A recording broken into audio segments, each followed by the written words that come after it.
उस previous lecture के अंदर अपन ने पढ़ा था इलेक्ट्रोकेमिकल सीरीज़ के बारे में पढ़ा था। कोई भी एलिमेंट्स है, उन एलिमेंट्स का इलेक्ट्रोकेमिकल सीरीज़ क्या होता है।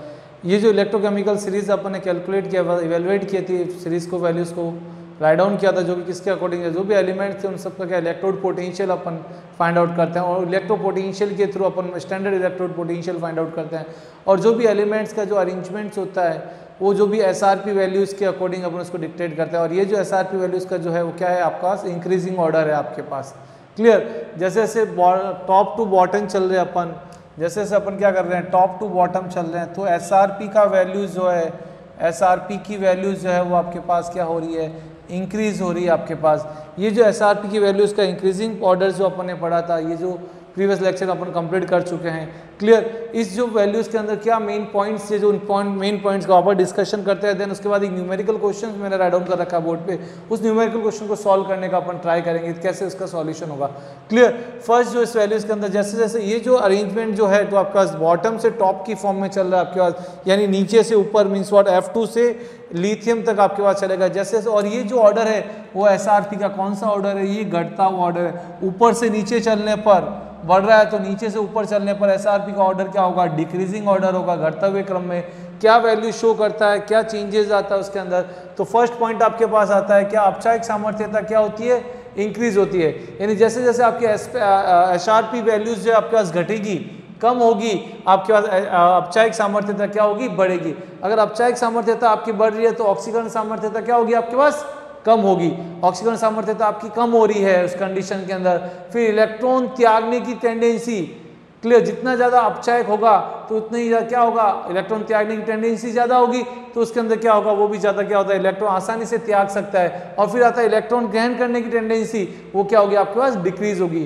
क्लियर। फिर आता है आपके पास क्या, तत्व जो है, एलिमेंट्स की रिएक्टिविटी ऑर्डर क्या होगी, जैसे जैसे एसआरपी की वैल्यूज कम होगी आपके पास, उस वैसे वैसे जो भी एलिमेंट्स हैं, तत्व हैं, उनकी रिएक्टिविटी भी क्या होगी, आपके पास बढ़ेगी। क्लियर। एसआरपी की वैल्यू कम होने पर रिएक्टिविटी बढ़ती है। क्लियर। ऊपर स्थित तत्व जो भी हैं, फर्स्ट जो एलिमेंट्स है स्टार्ट होते हैं, जो बॉटम जैसे निकल लेगा, इसके ऊपर वाले जो भी एलिमेंट्स हैं, ये जो भी तत्व एलिमेंट्स जो हैं, वो अपने से नीचे वाले तत्वों के एलिमेंट्स को क्या कर सकते हैं, रिप्लेस कर सकते हैं, प्रतिस्थापित कर सकते हैं। क्लियर। फिर आपके पास आता है नेक्स्ट पॉइंट, आपके पास आता है क्या, हाइड्रोजन के ऊपर वाले जो भी एलिमेंट्स हैं, हाइड्रोजन से ऊपर वाले जो भी एलिमेंट्स हैं आपके पास, उन सारे एलिमेंट्स, वो सारे एलिमेंट्स क्या कर सकते हैं, एसिड के साथ रिएक्ट करके, अम्ल के साथ रिएक्ट करके, अभिक्रिया करके वो क्या देते हैं, हाइड्रोजन गैस को विस्थापित करते हैं, हाइड्रोजन गैस को रिलीज करते हैं वो।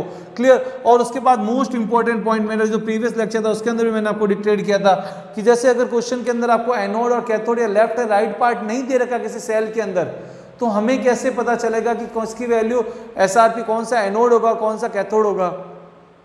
आपके पास only on SRP values given होती है, तो उस कंडीशन में आप हमेशा ध्यान रखना, अपने पास नोट कर लेना माइंड के अंदर, कॉपी पेस्ट कॉपी करके रखना, उसको सेव करके रखना कि क्या चीज़ आपके माइंड में रखना है। यानी जिसका एसआरपी वैल्यूज कम है वो कंसीडर होगा किसकी फॉर्म में, एनोड की फॉर्म में कंसीडर होगा, और जिसका एसआरपी वैल्यूज ज़्यादा है वो किस फॉर्म में कंसीडर होगा, कैथोड की फॉर्म में कंसीडर होगा। क्लियर। आई होप कि आपको अच्छे से ये चीज सीरीज, ये पॉइंट्स जो हैं अपने माइंड में रखिए। इन पॉइंट्स, ये जो 8 पॉइंट हैं, ये आपके पास एग्जाम के मैक्सिमम क्वेश्चन को कंटेन करेंगे। क्लियर। नेक्स्ट एक जो एग्जांपल कंसीडर किया, क्वेश्चन कंसीडर किया मैंने, वो क्या कंसीडर किया क्वेश्चन, सिंपल सा कोई भी 3 इलेक्ट्रॉन कंसीडर किया। माना कि 3 इलेक्ट्रॉन है, ए जो है ए प्लस की फॉर्म में आ रहा है, वो 3 वोल्ट है, बी आपके पास 0.45 वोल्ट है, और सी जो है आपके पास किसकी फॉर्म में, आपके पास सी से सी प्लस की फॉर्म में जा रहा है, और माइनस का 0.72 वोल्ट की फॉर्म में आपके पास। अब आपको क्या करना है, फर्स्ट जो प्रॉब्लम, निम्न की वैल्यूज फाइंड करनी है। फर्स्ट आपके पास क्या फाइंड आउट करना है, इसका अपचायक सामर्थ्यता। सेकेंड आपकी फाइंड आउट करनी क्या, इसकी ऑक्सीकरण सामर्थ्यता। थर्ड आपका फाइंड करना क्या, क्रियाशीलता। और फर्दर अपन इसके अंदर और कोई चीज ऐड करें तो इसके अंदर आ सकता है कि प्रतिस्थापित कौन किसको करेगा, प्रतिस्थापन कौन किसको कर सकता है, कौन किसको रिप्लेस करेगा, वो चीज भी अपन 4 पॉइंट की फॉर्म में अपन चेक करेंगे। फर्स्ट ऑफ ऑल जो भी पॉइंट्स दे रखा है, इन सबको पहले आपको क्या करना पड़ेगा, एक अरेंजमेंट ऑर्डर के अकॉर्डिंग रखना पड़ेगा। तो अरेंजमेंट ऑर्डर आपको पता है क्या होता है, घटते हुए क्रम की माइनस से प्लस की फॉर्म में चलेगा। तो सबसे लेस वैल्यू आपके पास क्या है, इसके अकॉर्डिंग, अगर इसके अकॉर्डिंग अपन अरेंज करें तो सबसे लेस वैल्यू आपके पास क्या आ रही है, ए की वैल्यू आपके पास क्या आ रही है, आपके पास सिंपल से इसका ऑर्डर में वो बॉटम में लिख रहा हूँ, टॉप में लिख रहा हूँ, क्या है, फर्स्ट ऑफ ऑल आप लिखोगे -0.72 देन इसके बाद वैल्यू जो इंक्रीज हो रही क्या आ रही, -0.31 वोल्ट, देन आपके पास 0.41 वोल्ट। क्या ये जो ऑर्डर मैंने डिक्टेट किया है, सी, ए और बी का ऑर्डर जो डिक्टेट किया है, क्या ये जो ऑर्डर क्या करेक्ट ऑर्डर है आपके पास? क्या इस ऑर्डर से आपके पास सारे राइट आंसर आ जाएंगे? नो, आपके पास किसी का भी आंसर राइट नहीं आएगा। अगर इस ऑर्डर को आपने फॉलो करके आपने सॉल्यूशन सॉल्व किया तो ये जो ऑर्डर है आपको क्या कर रहा है, ये रॉन्ग करेगा क्वेश्चन को, और एक भी क्वेश्चन का सॉल्यूशन नहीं होगा। तब आपके माइंड में आएगा सर क्वेश्चन राइट फिर कैसे करें हम? क्वेश्चन को राइट करने टाइम मैंने आपको क्वेश्चन के अंदर बताया था, हमेशा जब भी ई सेल अपन फाइंड आउट करते हैं तो ई सेल की कंडीशन में क्या वैल्यू कंसीडर करते हैं कि आपके पास एसआरपी वैल्यूज लेनी है, ना कि स्टैंडर्ड ऑक्सीडेशन पोटेंशियल लेना है। आपको क्या लेना है, ये सारे क्या हो रहा है, इन सबका ए से ए प्लस बन रहा है, बी से बी प्लस, सी से सी प्लस बन रहा है, मीन्स इन सबका क्या हो रहा है, ऑक्सीडेशन हो रहा है, ऑक्सीकरण हो रहा है। तो ऑक्सीकरण से कभी भी आपके पास स्टैंडर्ड ऑक्सीडेशन पोटेंशियल से आपका वैल्यूज को कैलकुलेट नहीं कर सकते। मैंने आपको गांठ बांधने वाली बात बोली थी कि आपको हमेशा गांठ बांध के रखना है कि आपके पास जो भी वैल्यू आप कैलकुलेट करोगे वो एसआरपी लेना है, ना कि एसओपी लेना है। तो आपके पास एसओपी की वैल्यू दे रखी है तो इससे एसआरपी की वैल्यू आपको फाइंड आउट करनी है। तो क्या करते हैं अपन एसआरपी की वैल्यू फाइंड आउट करने के लिए, कोई ज्यादा चेंज नहीं करना है, जो साइन दे रखा है उस साइन को चेंज कर लो तो ऑक्सी से वो किस में आ जाता है, रिडक्शन के अंदर, एसआरपी से, और एसओपी से किस में चेंज होगा, वो एसआरपी के अंदर चेंज होगा। तो हम क्या करते हैं, इसको एसओपी से किस में चेंज करते हैं, ये सारी वैल्यू किसके अंदर दे रखी है, एसओपी की फॉर्म में दे रखी है, स्टैंडर्ड ऑक्सीडेशन पोटेंशियल दे रखा है। तो इससे अपन क्या फाइंड करेंगे, एसआरपी वैल्यू फाइंड आउट करेंगे। तो यहाँ वैल्यू दे रखी है -0.31 वोल्ट, तो अब हो जाएगा प्लस का 0.31 वोल्ट। सेकंड वैल्यू 0.45 वोल्ट दे रखा था, अब ये वैल्यू चेंज हो जाएगा, क्या हो जाएगा, माइनस का 0.45 वोल्ट की फॉर्म में आपके पास आ जाएगा। और नेक्स्ट ये जो वैल्यू माइनस में तो प्लस का 0.72 वोल्ट आपके पास आ गया। क्लियर? अब इसका जो अगर स्टैंडर्ड अरेंजमेंट लिखे अपन, फर्स्ट अरेंजमेंट लिखे इसका, कैसे स्मॉल से ग्रेटर की फॉर्म में अपन चले, तो सबसे स्मॉल वैल्यूज क्या आएगी आपके पास, बी की वैल्यू आएगी, मतलब क्या -0.45 वोल्ट। देन आपके पास ऑर्डर चेंज होगा, फिर इससे बड़ा वैल्यूज कौन सा आता है आपके पास, ग्रेटर वैल्यू कौन सी आपके पास, 0.31 वोल्ट। देन आपके पास वैल्यूज कितनी है, 0.72 वोल्ट आपके पास है आपके पास। क्लियर? ये जो ऑर्डर आपके पास आया तो मींस और सबसे पहले बी की वैल्यू, फिर आपके पास आ गई आपके पास क्या, ए की वैल्यू, और फिर आपके पास आ गई क्या, सी की वैल्यू। क्लियर? अब देखो, अब इसके अंदर अपचायक सामर्थ्यता का क्रम आपको लिखना है कि कौन सबसे ज्यादा अपचायक होगा, यानी कौन सबसे ज्यादा अपचायक होगा, यानी जिसकी वैल्यू जितनी कम वैल्यू होगी, जितनी मिनिमम वैल्यूज होगी वो क्या होगा, लिथियम क्या सबसे ज्यादा अपचायक है एज कंपेयर टू फ्लोरियम। F2 की कंपेरिजन में Li क्या है, मोस्ट है आपके पास, माइनस वैल्यूज क्या होगी, मोस्ट अपचायक होगा। तो अगर इसका अपचायकता का क्रम लिखें तो सबसे पहले क्या आएगा, बी अपचायक होगा, फिर आपके पास आएगा ए की वैल्यू, और फिर आपके पास क्या आएगा, सी का क्रम होगा, ऑर्डर होगा आपके पास। क्लियर? आया समझ में? फिर आपके पास आता है क्या, ऑक्सीकारक सामर्थ्यता का क्रम। अगर ऑक्सीडेशन की सामर्थ्यता का क्रम आपको फाइंड करना है तो ऑक्सीडेशन की सामर्थ्य का क्रम क्या होता है, नीचे से ऊपर चलने पर ऑक्सीकारक क्या हो रहा है, कम हो रहा है, मतलब क्या, ऊपर से नीचे चलने पर, यानी माइनस से प्लस में जाओगे आप तो ऑक्सीकरण सामर्थ्य का क्रम क्या होगा, बढ़ेगा। तो इसका जो ऑर्डर जो होगा ऑक्सीकरण सामर्थ्य का क्रम क्या होगा, बी सबसे कम होगा, फिर देन ए, देन सी की वैल्यू आएगी। क्लियर? देन आता है रिएक्टिविटी ऑर्डर का क्रम, यानी रिएक्टिविटी डाउन से बॉटम चल रहे हैं, डाउन से टॉप चल रहे हो आप, डाउन से कहां चल रहे हो, टॉप चल रहे हो, तो आपके पास इसके क्या हो रही, वैल्यूज इंक्रीज हो रही है आपके पास। तो क्रियाशीलता क्या होगी आपके पास, जैसे ए की वैल्यू आई थी वैसे सेकंड की वैल्यू भी आएगी, क्या आएगा, बी, फिर देन ए की वैल्यू, देन सी की वैल्यू। क्लियर? आई होप कि आपको अच्छे से ये सारी प्रॉब्लम सॉल्व आउट हो गई, आपका सिंप्लीफाई हो रहा है। क्लियर? देन अब आपके पास कुछ क्वेश्चन पूछ लिया कि ऊपर से नीचे वाले, अगर इनके अंदर अगर प्रतिस्थापित करने की कंसिडरेशन बात करूं कि चौथी बात कर ली, कौन किसको प्रतिस्थापित करे, जैसे बी है आपके पास, देन ए है, और देन आपके पास सी है।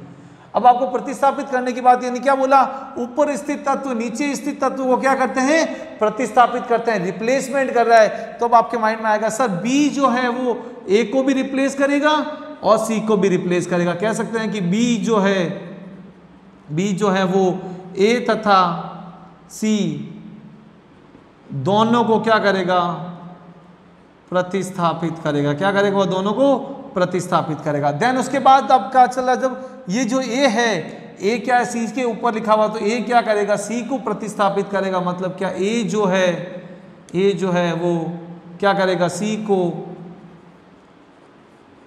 प्रतिस्थापित करेगा। और सी किसी को प्रतिस्थापित करेगा क्या, नहीं, सी किसी को भी प्रतिस्थापित नहीं करेगा। आई होप कि आपको जो इलेक्ट्रोकेमिकल सीरीज थी उसके ऊपर जो प्रॉब्लम्स आती है वो अच्छे से क्लियर हो चुकी है। क्लियर। नेक्स्ट जो हम पढ़ेंगे वो क्या है, बहुत ही इंपॉर्टेंट टॉपिक्स आता है आपके पास, किसके ऊपर आता है, नर्ट्स इक्वेशन के ऊपर।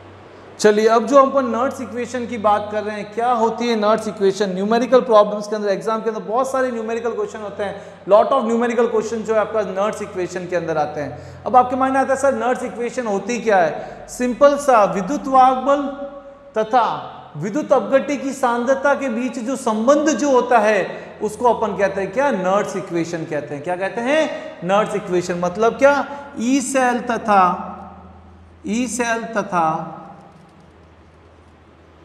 विद्युत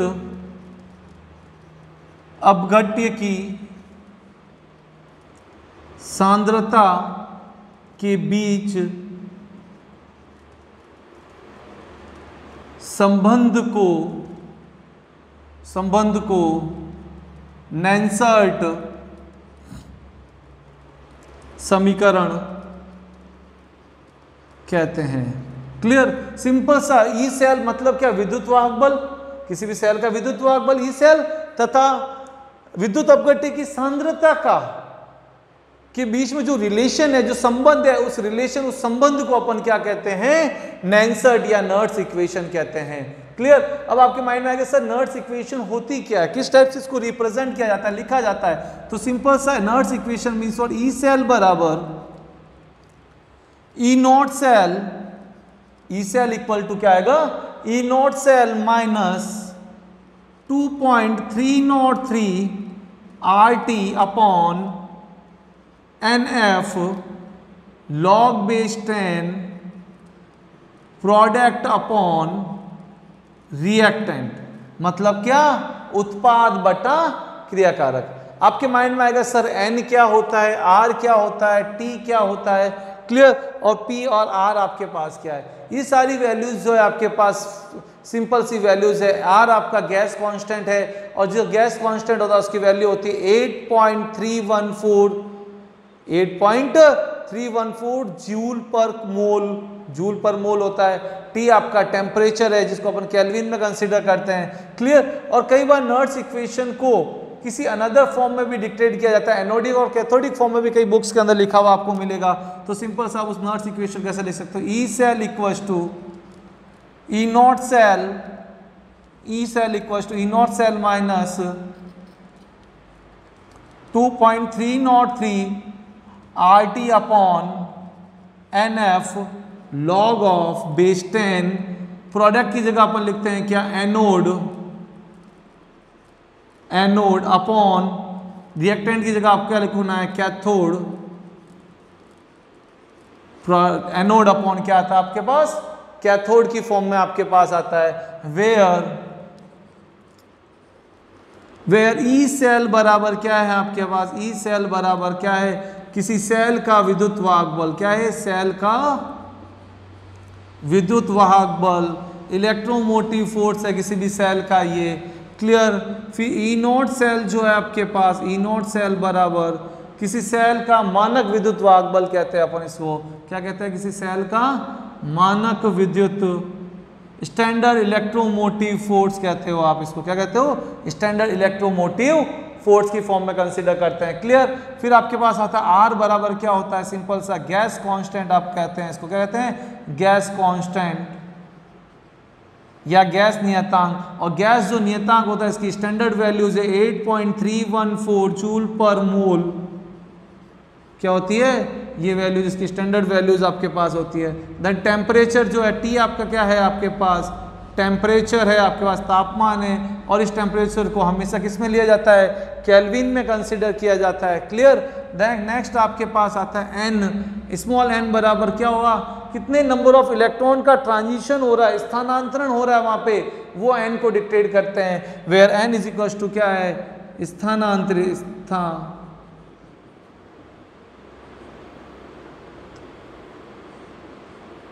स्थानांतरित इलेक्ट्रॉनों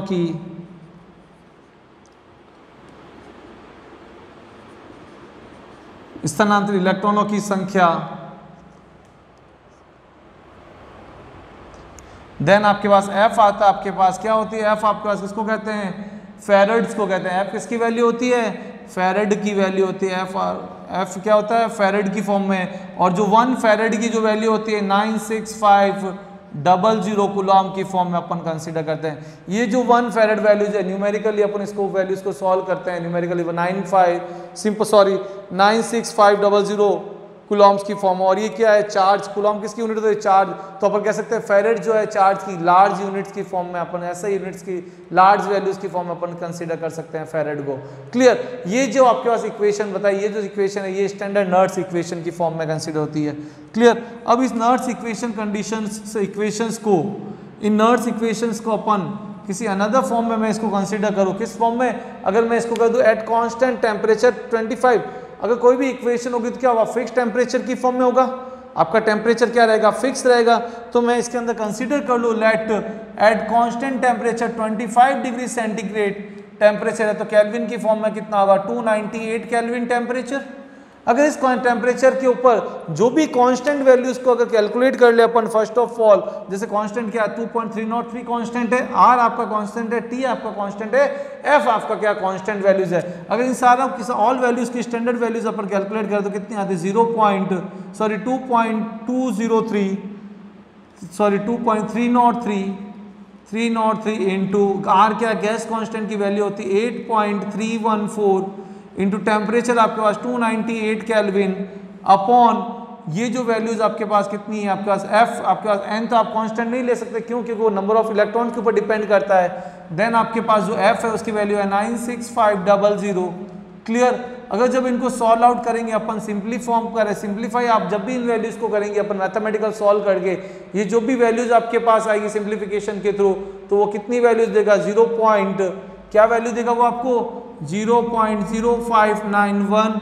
ये तो सारी कैलकुलेटेड वैल्यूज है। और जब भी अपन न्यूमेरिकल वैल्यूज के अंदर सिंपली वैल्यूज को पुट करना चाहो जिससे सॉल्यूशन अपना इजी हो जाए, तो उसके लिए अपन ये भी वैल्यू पुट कर सकते हैं 0.06, जो कि नियर इक्वल वैल्यूज को शॉर्ट आउट सॉल्यूशन देगा आपके पास। क्लियर। अब ये जो वैल्यूज है इन सारी वैल्यूज को नर्ड्स इक्वेशन के अंदर पुट करें तो ये वैल्यूज क्या आएगा ई सेल बराबर E naught cell equal to E naught cell minus ये जो वैल्यूज कितनी आ रही है 0.0591 अपॉन स्मॉल एफ अपॉन में आएगा आपके पास क्या स्मॉल एन वैल्यू, फिर आएगा लॉग ऑफ बेस 10, यहाँ आपके पास क्या आएगा एनोड अपॉन आपके पास क्या आएगा कैथोड आपके पास आएगा।